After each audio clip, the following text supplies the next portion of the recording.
ভালো চাইতে গিয়ে সে তো অজান্তে বিরাট ক্ষতি করে বসে আছে। চোখ মুছে হেঁটে ব্যালকনিতে চলে আসলো প্রিহুলা। এই মুহূর্তে ভাবনা শুধু তাকে ঢাকায় ফিরতেই হবে, যত দ্রুত সম্ভব অভিনয়ের পরিসমাপ্তি ঘটিয়ে হিয়নের পরিবার থেকে বিচ্ছিন্ন হয়ে যেতে হবে তাকে। যে সম্পর্কের কোনো ভবিষ্যৎ নেই সেখানে মিছিমিছি পড়ে থাকা মানে যাতনার পাল্লা ভারী করা। আবেগ ঠেলে দিয়ে বাস্তবতায় ফিরতে হবে। স্বচ্ছ অম্বর ঘোলাটে ধূসর বর্ণ ধারণ করেছে, কোথাও সূর্যের দেখা নেই, সবেই ছুটি মিলেছে তার। এবার আধার এসে রাজত্ব করবে ধরিত্রী জুড়ে। চোখ বুজে প্রলম্বিত শ্বাস নিল প্রিহুলা, দৃষ্টি ফেলল ফের নিদ্রাতুর হিয়নের পানে, দীর্ঘশ্বাস ফেলল। আপনি যে অবিকল চাঁদেরই অনুরূপ, ওহে সখা, ওহে সখা। ভাগ্যের লিখনে নেই, তবু ছুঁয়ে গিয়ে যে উড়েছি হস্তরেখা। আলিশকে বিয়ে না করাটা ছিল ভুল, আর হিয়নকে বিয়ে করে হয়েছে ঘোর সর্বনাশ।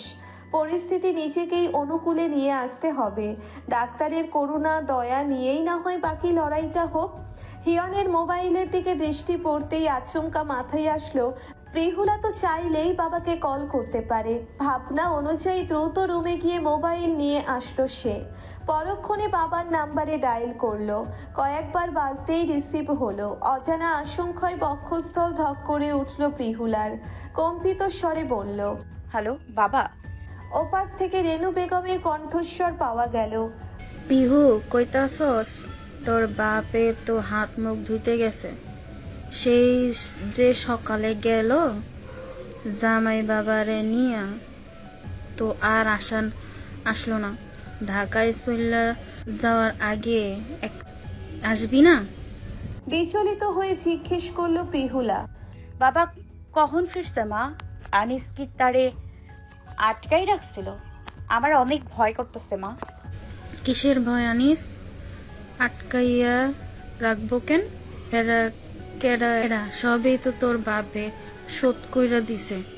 জমিটা বন্ধক রাখা লোকটার চিন্তা ছিল কয়েকটা দিন ধইরা, তাই এক বন্ধুর কাছে নাকি গিয়া টাকার ব্যবস্থা করতে। আনিস যদি তোমাদের কোনো ক্ষতি করার চেষ্টা করে মা? তুমি যাওয়ার পরে বাড়িতে ঢুকছিল আনিস। তোমাদের জামাইয়েরও কত কথা বলছে আমার নাকি সংসার করতে দিব না। প্রিহুলার কথাটুকু শুনে রাগে অগ্নিরূপ ধারণ করলেন রেনু বেগম। ক্ষিপ্ত স্বরে বললেন। মাথা থেকে চিন্তার বোঝা নামলো প্রিহুলার।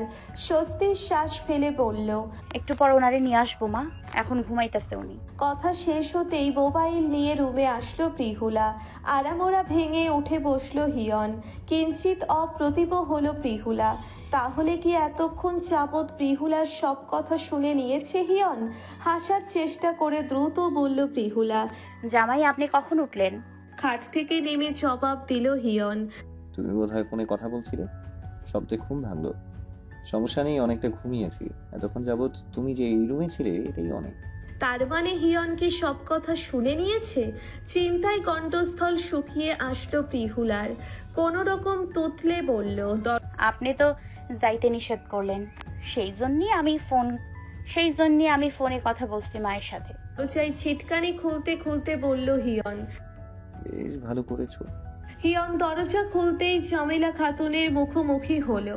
চোখ মুখ কুচকে নিয়ে বললেন বৃদ্ধা, সেই যে বউ লইয়া রুমের মধ্যে ঢুকলি আর তো খোঁজই নাই। এইদিকে সন্ধ্যা পার হইয়া গেছে সেই কখন। সবকিছুতে একটু লাজ লজ্জা রাখিস দাদা ভাই। তোর বউ তো আর অন্য কেউ উঠাই লইয়া যাইতেছে না। অধরষ্টে ঈষৎ হাসি নিয়ে বলল হিয়ন। ভয় হয় দাদুমণি, যদি কেউ টুক করে আমার বউটাকে উড়িয়ে নিয়ে চলে যায়, তখন তো তোমার নাতির জীবনটা দেবদাসে পরিণত হবে। তোমাকে কে বলেছে এখানে এসে পিঠা বানাতে?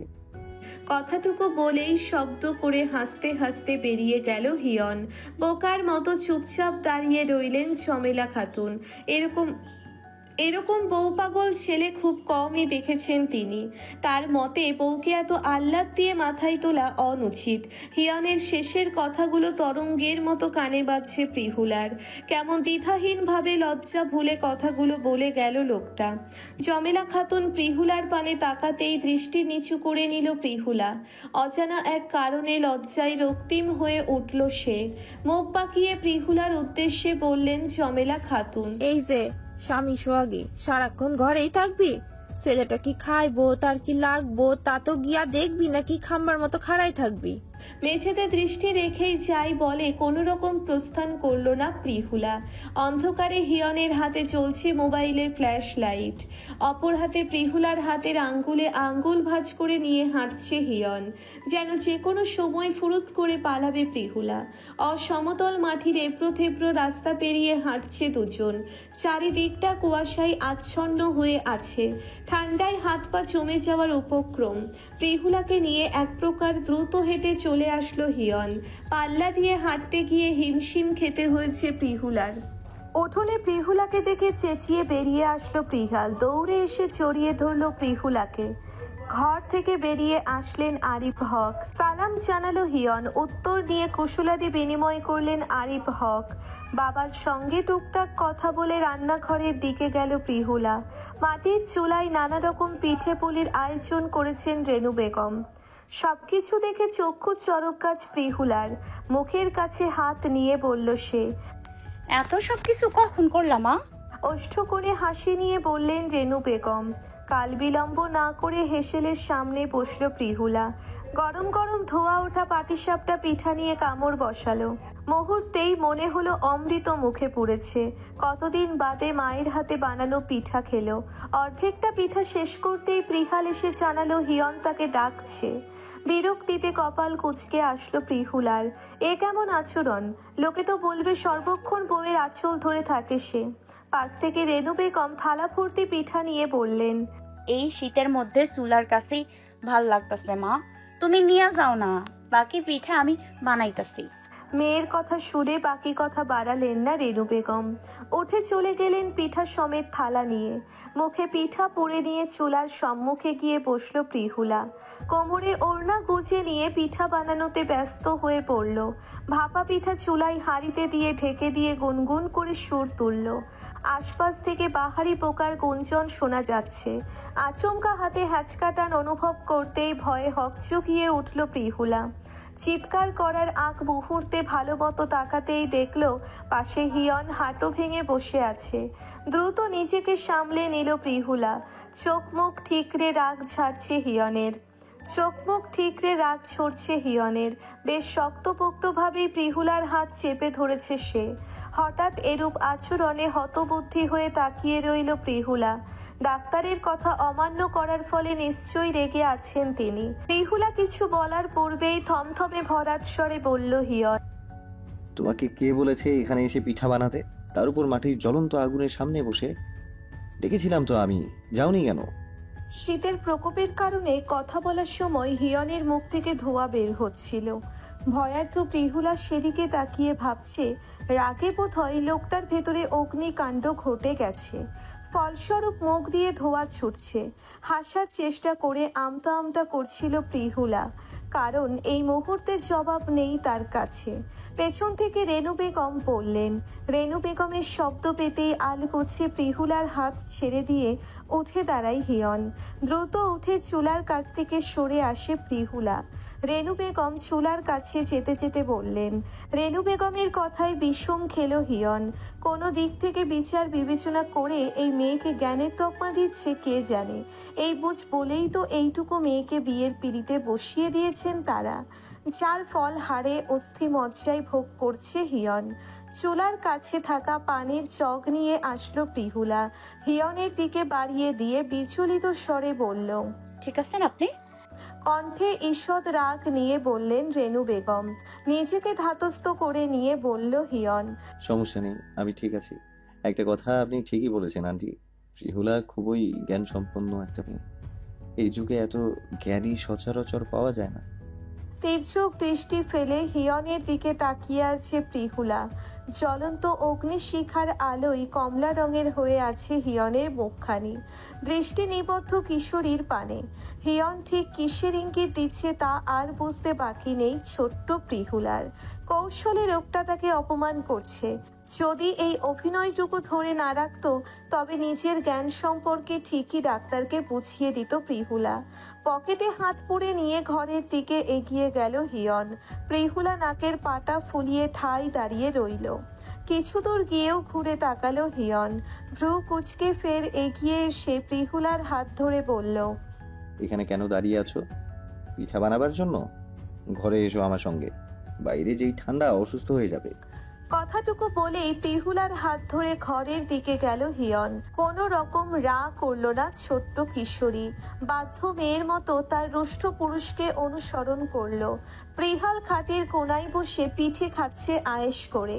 ইতিমধ্যেই হিয়নের সাথে তার আলাপ জমে গেছে অনেকটা। আরিফ হক পিঠার থালা হাতে নিয়ে বললেন। আরিফ হক উঠতেই পাত সাধল হিয়ন। অধরষ্টে হাসি টেনে বলল, থাক, আর খাবো না। মাত্র তো একটা খাইলা বাবা, তোমার মতো জোয়ান বৈশা এক বসাই 10-12টা খাইতাম আমরা। তুমি বসো তো, আমি নিয়ে আসতেছি। হিয়নকে কিছু বলার সুযোগ না দিয়ে বেরিয়ে গেলেন আরিফ হক।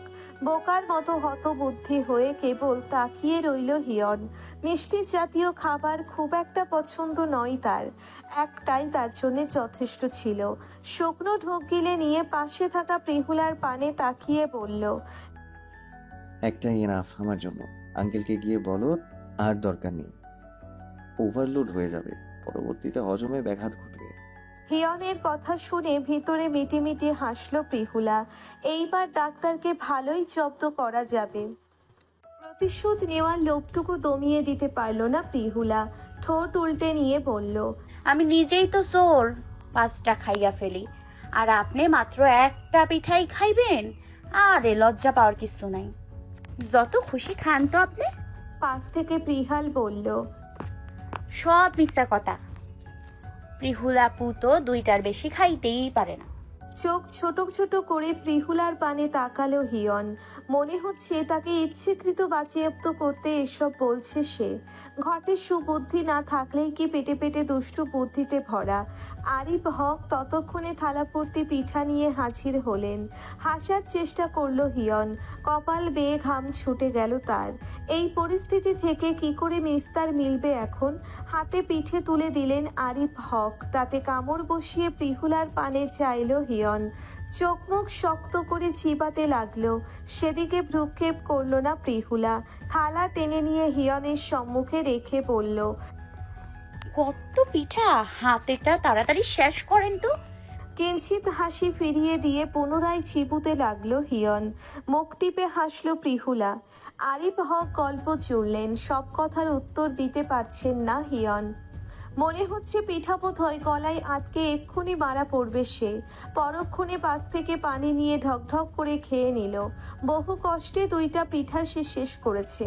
রেনু বেগম আরও এক থালা পিঠা সমেত ঘরে প্রবেশ করলেন। চক্ষু কোটর থেকে বেরিয়ে আসার উপক্রম হিয়নের।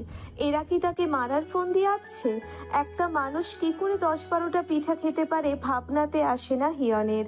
বসা থেকে দ্রুত দাঁড়িয়ে গেল হিয়ন। এরূপ ঘটনায় উপস্থিত সবাই চমকে উঠল। আরিফ হক বললেন, কি হইলো বাবা, দাঁড়াই পড়লা কেন? রেনু বেগম বলল। হিয়নের মাথা ভন ভন করতে লাগলো। পিঠে খাইয়েই তো নাজেহাল অবস্থা করে ছেড়েছে এরা। পিঠে আর একাংশ অবশিষ্ট জায়গা নেই। রাতের খাবার খেতে গেলে পেট ফুলে দম আটকে যাবে। পকেটে ফোন বাজতেই দ্রুত বের করে নিল হিয়ন। স্ক্রিনে মায়ের নাম দেখতেই লাইন কেটে দিয়ে ফোন কানে জড়িয়ে নিয়ে মিছিমিছি বলল, হ্যাঁ কাকিমা, আমরা এক্ষুনি আসছি। কি বললেন, রান্না শেষ? দাদুমণি অপেক্ষা করছে? ঠিক আছে, প্রিহুলাকে নিয়ে এক্ষুনি আসছি। ফোন পকেটে পুরে নিয়ে হতাশ ভঙ্গিতে বলল হিয়ন। কাকিমা ফোন করেছে, এক্ষুনি যেতে হবে। রেনু বেগম বললেন। হিয়ন কোনো রকম তুতলে বলল, কাকিমার রান্না নাকি শেষ? আপনার আর কষ্ট করতে হবে না, কথা দিচ্ছি সময় সুযোগ হলে প্রিহুলাকে নিয়ে আবার আসবো। বাকি আর কথা বাড়ালেন না রেনু বেগম। আরিফ হক, জোর জবরদস্তি করে তো আর কাউকে ধরে রাখা যায় না। প্রিহুলাকে কিছু বলার সুযোগও দিল না হিয়ন। এই মেয়ে কখন আবার ফাঁদে ফেলে দেয় ঠিক নেই। প্রিহুলাকে ডেকে ভেতরের রুমে নিয়ে গেলেন রেনু বেগম। আলমারি খুলে নতুন নিপাট একখানা শাড়ি বের করলেন। নিশ্চুপ প্রিহুলা মায়ের কাণ্ড দেখছে। খয়েরি রঙা শাড়িটার দিকে দৃষ্টি পড়তেই চোখ ঝাপসা হলো প্রিহুলার। ছোট থেকেই দেখছে এই শাড়িটা মায়ের আলমারিতে খুব যত্ন করে রাখা। এখনো এটা পরার সৌভাগ্য হয়নি তার। ধরতেও যেন রাজ্যের নিষেধাজ্ঞা জারি ছিল। মায়ের একটাই কথা ছিল, এটা তার কাছে অতিশয় মহামূল্যবান শাড়ি। ছোটবেলায় প্রিহুলা ভাবত দামি বলেই হয়তো ছোঁয়া বারণ। যখন বুঝতে শিখেছে তখন জানতে পেরেছে এটা মায়ের বিয়ের শাড়ি। রেনু বেগম এগিয়ে এসে শাড়িটা প্রিহুলার গায়ে জড়িয়ে ধরে বলল। কণ্ঠনালী শক্ত হয়ে আসলো প্রিহুলার। মায়ের কথার প্রতি উত্তরে কিছুই বলতে পারল না। চোখ বেয়ে কেবল জল গড়িয়ে কপাল ভেজালো। নিজের কানে থাকা ছোট্ট দুলগুলো খুলে নিয়ে প্রিহুলার সম্মুখে নিয়ে বললেন রেনু বেগম। কান্নারত প্রিহুলা কম্পিত স্বরে বাদ সাধল। দুই হাতে চোখ মুছে নিয়ে বলল, শাড়িটা পরবার অনেক শখ ছোট থেকে মা। একদিন হইলেও এটা গায়ে দিব আমি, কিন্তু জিনিসগুলান তুমি রাখো। এইবারের এইসবের কোনো দরকার নাই আমার। তোমাদের জামাইয়ের কি কিছুর কমতি আছে? সে আমার স্বর্ণে মুড়াই রাখবো। মেয়ের কথায় চোখ দুটো ছলছল করে উঠল রেনু বেগমের।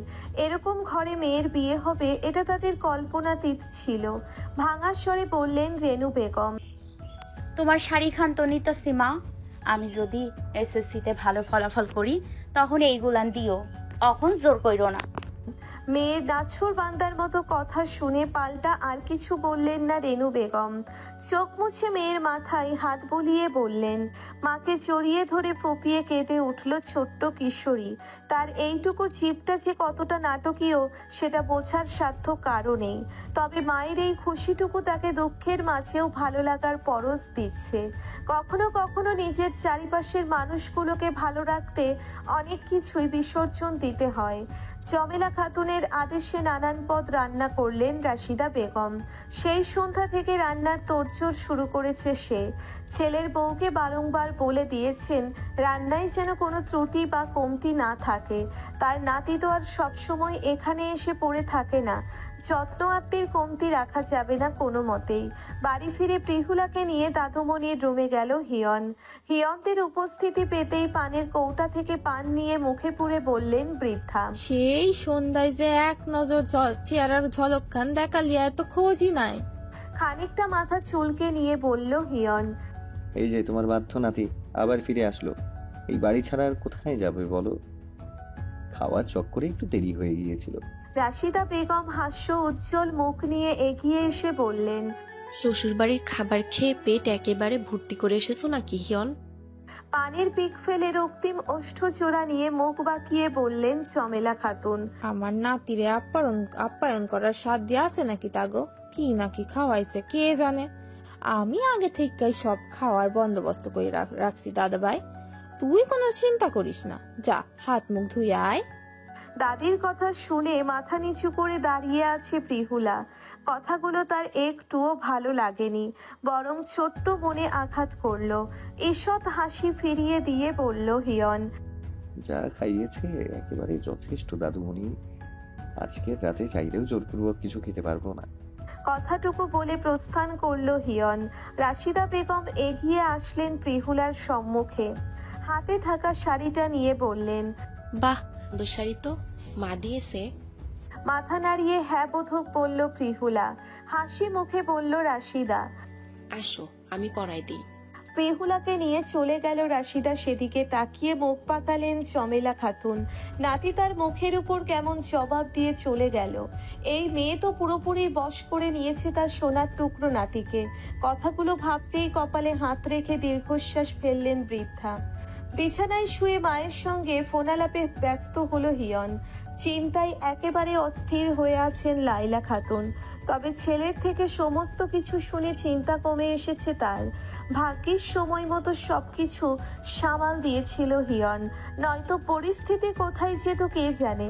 কথা শেষ হতেই উঠে বসলো হিয়ন। পিঠে খাওয়ার দরুন গলা শুকিয়ে আসছে তার। পানির তেষ্টা অনুভব করতেই বিছানা থেকে নেমে দাঁড়ালো হিয়ন। তক্ষুনি পুরো বাড়ি অন্ধকারে ছেয়ে গেল। লোডশেডিং বুঝতে বাকি নেই হিয়নের। বিরক্তিতে চোখ মুখ কুঁচকে আসলো। অন্ধকারে তো কিছুই দেখা যাচ্ছে না। জোরালো কণ্ঠে প্রিহুলাকে ডেকে পানি চাইলো হিয়ন। মিনিট 2 পরে হাতে হেরিকেন আর পানির গ্লাস সমেত রুমে প্রবেশ করলো প্রিহুলা। স্বস্তির শ্বাস ফেলে এগিয়ে গেল হিয়ন। পানির জন্যে হাত বাড়াতেই সম্মুখে থাকা কিশোরীকে দেখে কিয়ৎক্ষণের জন্যে মুখ হয়ে গেল সে। হ্যারিকেনের ঈষৎ পিঙ্গল আলোয় আবিষ্কার করলো এক রূপবতীকে।